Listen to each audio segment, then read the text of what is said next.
let's go over everything I read in April. Hello friends! So I took a little break from reading, so this month I was mainly just trying to catch up my books, so this is way more new comic forward than usual. This is also very DC forward.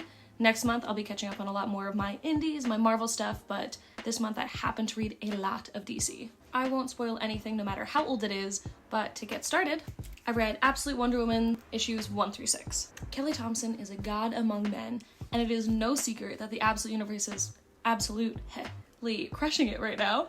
Hayden Sherman's layouts are incredible. They're so creative and immersive. I adore them. We've only just begun with the new artist, DeLuise, which I like from The Cull, which was also a great Kelly Thompson book, highly recommend. But I am very interested in how the Absolute books are having rotating casts of artists for each arc.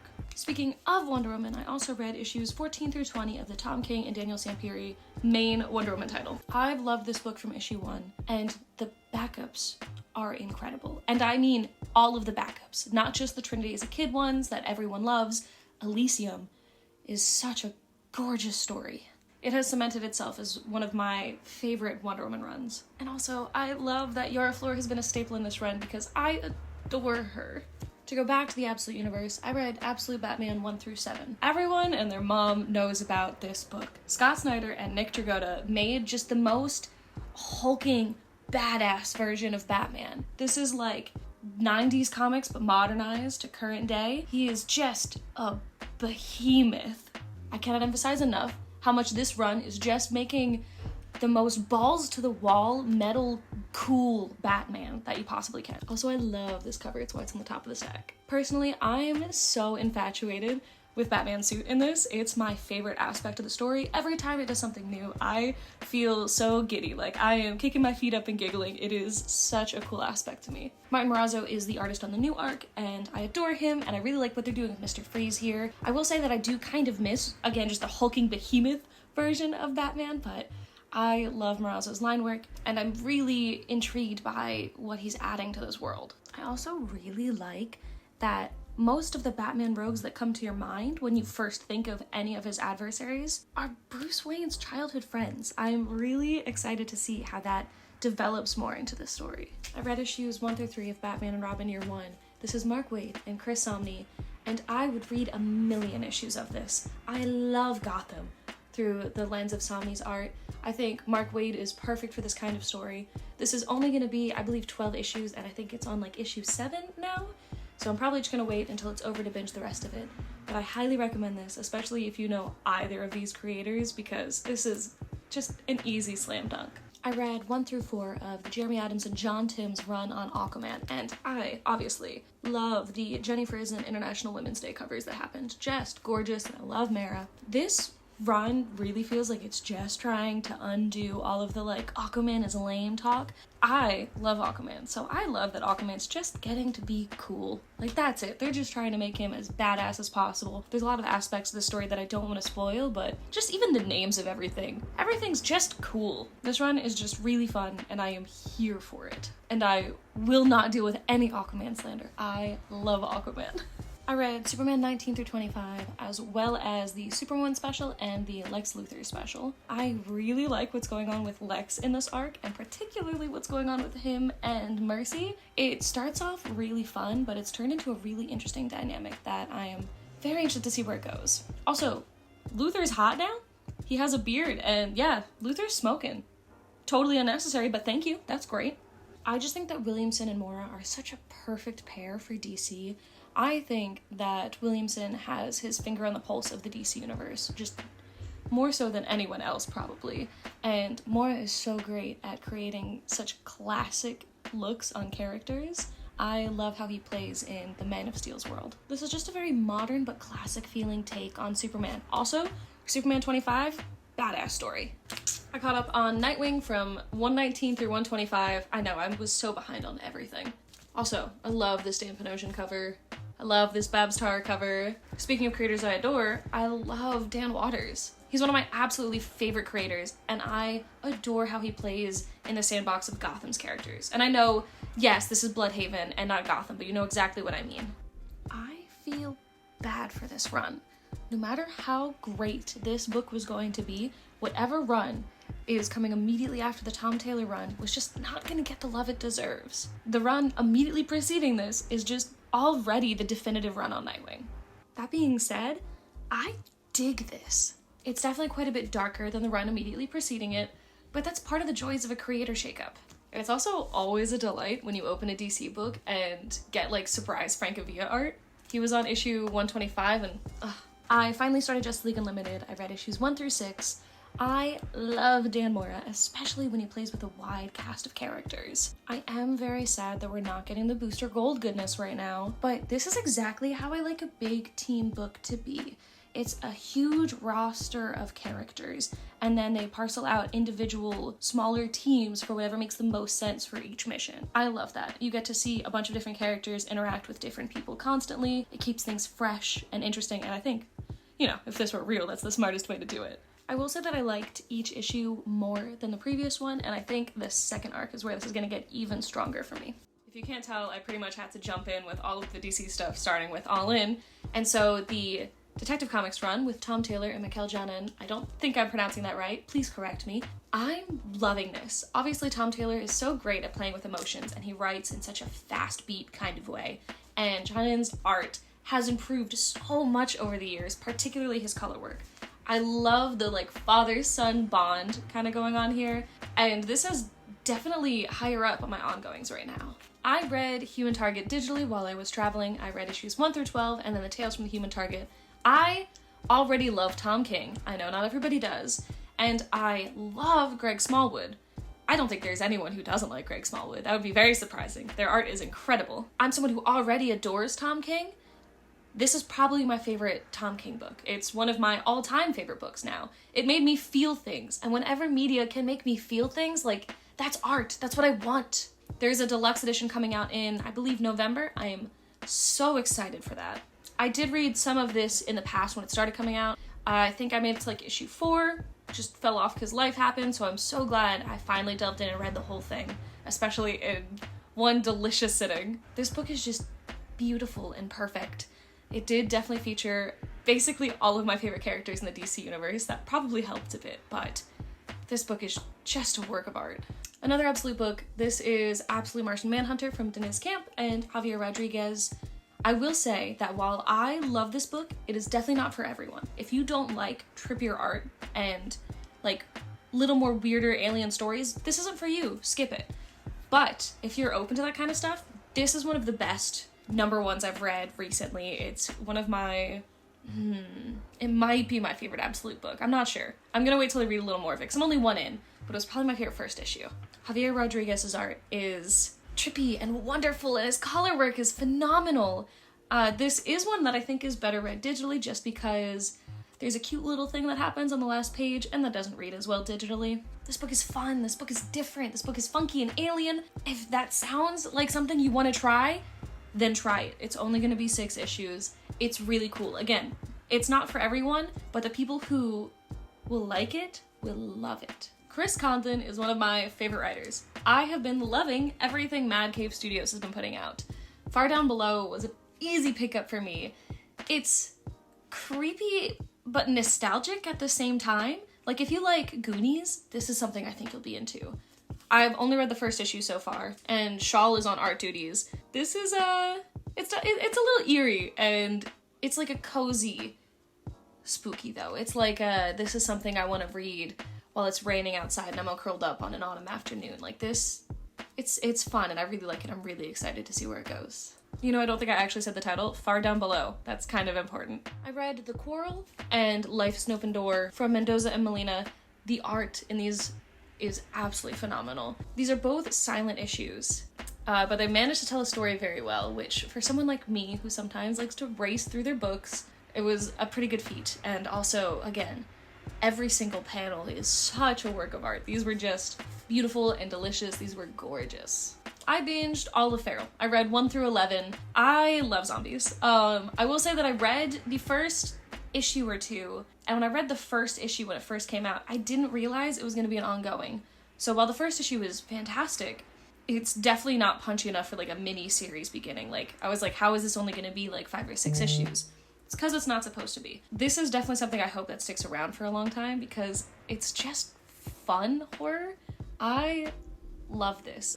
11 is also a good jumping on point if you just want to grab one issue and try it, but it's a really fast read, so I loved reading it all together.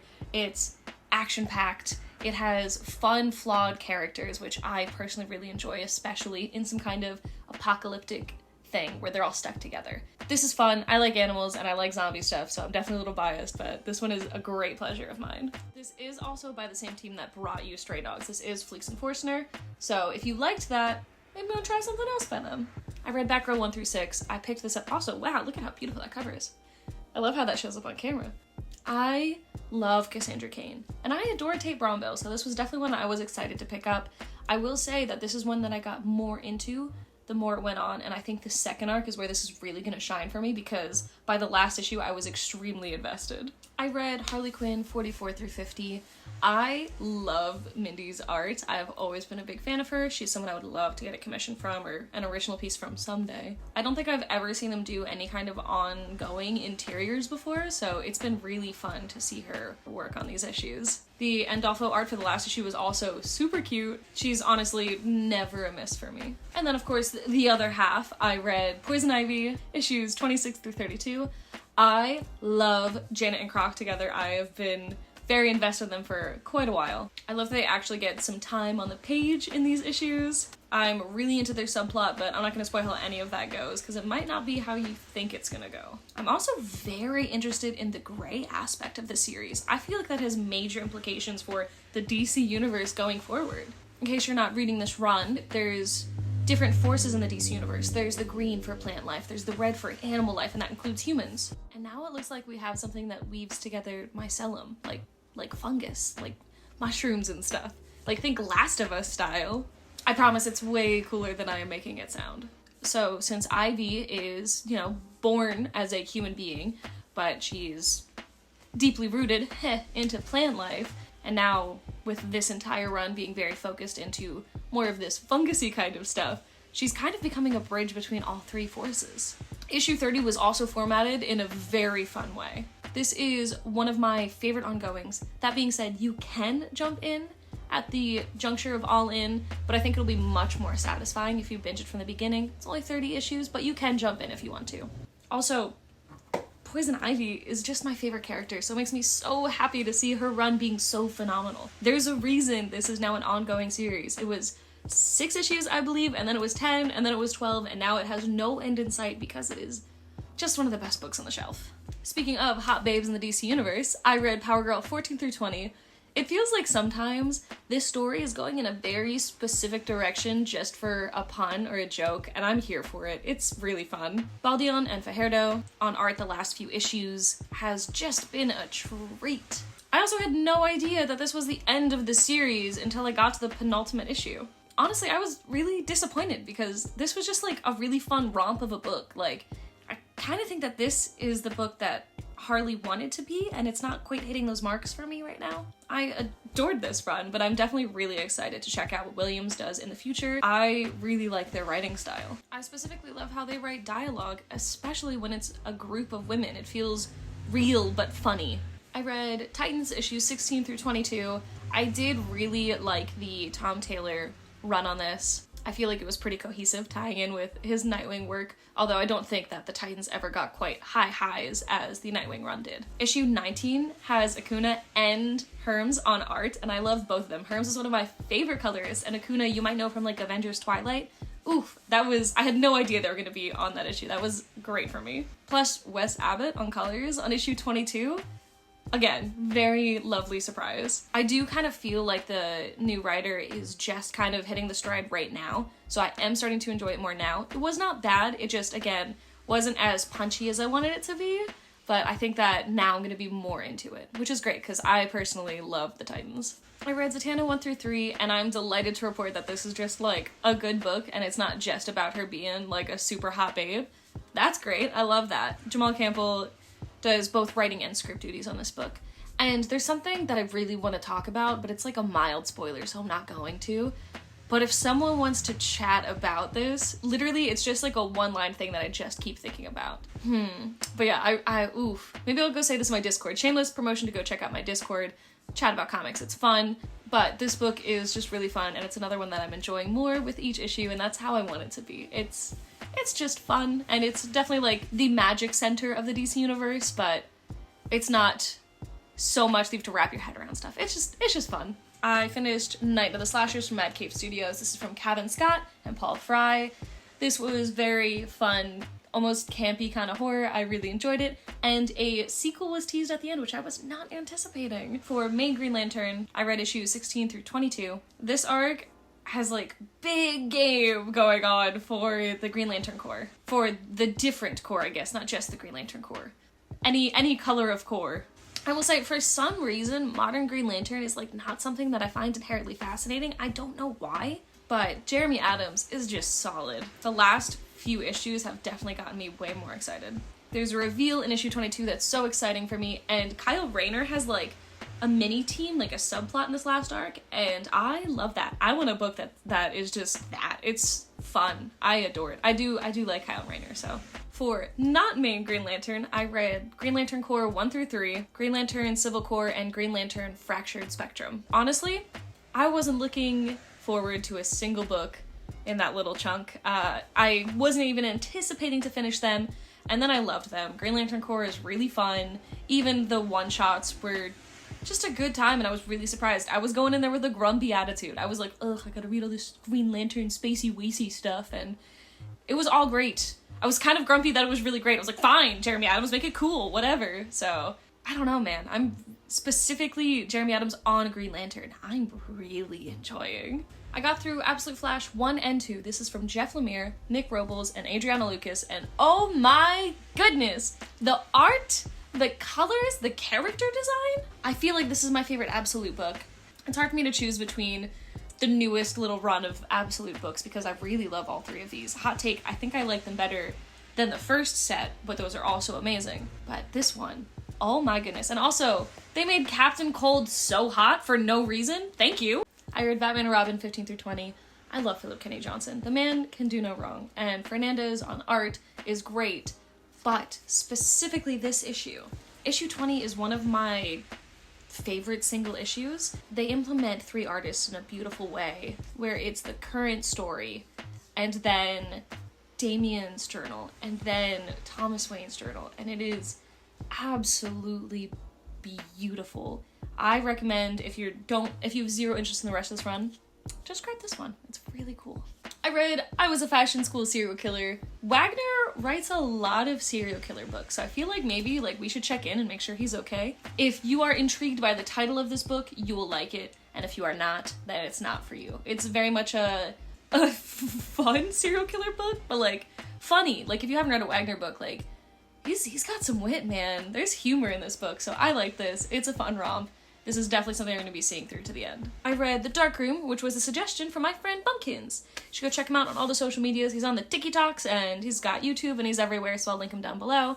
But I read Dark Room, and this has every kind of mystical, fantastical creature and character tossed into a big soup with action and like a little sprinkle of horror. The ending was definitely what made me excited for a second volume, which is coming out pretty soon in a few months. The sketches at the end were gorgeous. Oh my goodness. I'm definitely more interested in work from this artist. I have never heard of them outside of this work. I'm gonna put their name right here because I do think I might butcher this. Wano Cristano. And honestly, the afterword, that alone made it worth reading this book. It was succinct and yet poignant. It hit me hard, especially after losing a friend of my own recently. Dugan should really consider being a writer or something.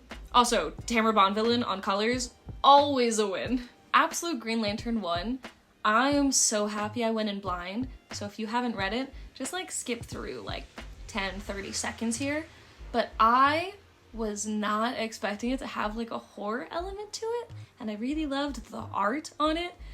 That's what I'm saying, this new set of Absolute books I just find phenomenal. They're so different, and that's what I think the Absolute Universe should be. It shouldn't just be the same kind of stories we get about these characters. All 3 of the new Absolute books are just straight bangers for me. I'll be honest, I do enjoy reading these all in one go rather than periodicals, but I just wanted to dip my toes in, and I enjoyed this. I'm going to wait until all 4 are out and binge it together, but there's not a single one of the Universal Monster ones that I disliked. The last 2 new issues I want to talk about are 2 of the best single issues I have ever read. I am not exaggerating. First off, we have We're Taking Everyone Down With Us. I love Rosenberg. This book is legitimately one of the best first issues I've read on anything ever. Like, other first issues I really enjoy, off the top of my head, Nice House on the Lake.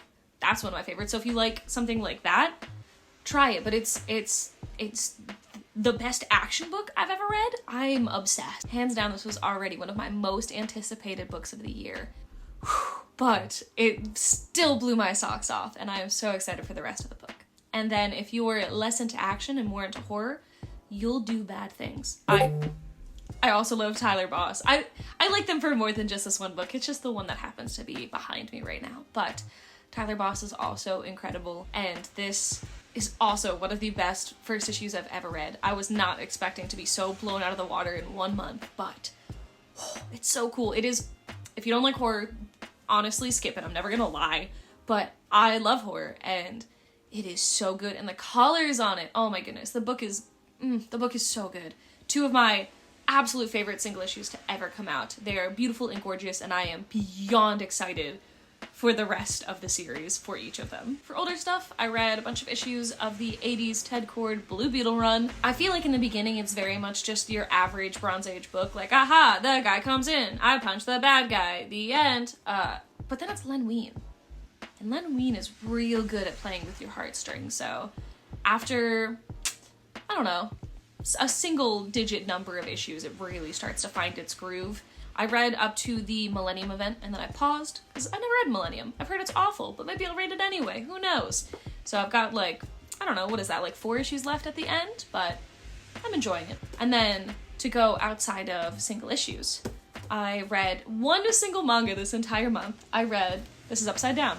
This is Blood on the Track 17. This is the final volume. My friend Matthew was sweet enough to grab it for me when he saw it at Second and Charles, pre-owned too, because Matthew knew I was desperate to finish this book.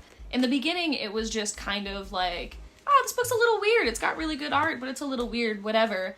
But I was still enjoying it, obviously. I kept reading it, but it wasn't like my favorite manga I was reading. It was just, all right, yeah, let's keep going. And then after, probably once we were in the double digits, I was horribly hooked. Like, I read, I think 6 volumes in one day, and I was just so entranced with it. And this was just the last one that was out of reach of my grubby little fingertips. This book is raw and heartbreaking. It is the most heart-wrenching manga I've ever read. It's visceral. It's at some points disgusting and horrifying. With each volume, the more this series kept me on my toes. And at some points it was really painful to read, but it's definitely one of the most impactful things I've ever read, manga, comic, actual book, or otherwise. Comes with a million trigger warnings. But if you're brave and you want something a little messed up, a little heartbreaking, a little scary, a little disgusting, this is one to try. I finally read Our Bones Dust by Ben Stenbeck. This is I already like him because he is a comic collaborator with Mike Mignola, who I also really like, so I have enjoyed his work for a while. This is completely by him, script and art, and the art is gorgeous because of course it is. This is an extremely post-apocalyptic story. I love a cautionary tale about the way we are destroying the planet we live on. I love interesting robots and cool creature designs. There is not a lot of dialogue in this book, so I found it to be a pretty fast read. That being said, I found myself poring over each page anyway to enjoy the world that was created. Enjoy is a rough term. Definitely consumed. I loved the art, I loved the world, and I believe this was his first solo book, so I'm very interested to see what he creates from here. Lastly, if you want to try something that breaks out of the constraints of what you could usually even consider a comic book to be, Attaboy from Tony McMillan. If that's something you're interested in, I literally don't think I can recommend you a better book. I like Tony McMillan's art, and I think that he's also extremely funny. Here he creates a graphic novel that's disguised as a manual for a game, but is it real? I think it is. This book definitely surprised me about being more than just about robots and lasers. It's unique as hell. And honestly, I think I'm going to enjoy this even more after a reread. While I loved this and the funky art, I do suggest flipping through a few pages before committing to it. It's definitely not for everyone. But if you want to try something weird, something surreal, really surrender yourself into something different and actually try to dig deep into it, this could be unlike anything else you have ever tried. I believe that's everything I read in the month. I didn't think to keep track until the last week of April, so I might have missed some stuff. Like, I'm currently catching up on Birds of Prey right now, which is one of my favorite books on the shelf, by far. I love it. This is at least pretty much everything I read in the month, and I'm finally getting back into reading more, so next month's might be bigger, who knows? Maybe it'll be way smaller though. Whatever, we'll see what life brings us. Let me know what cool stuff you've read this month. Let me know your thoughts on any things I talked about, and I will see you guys soon. Bye guys.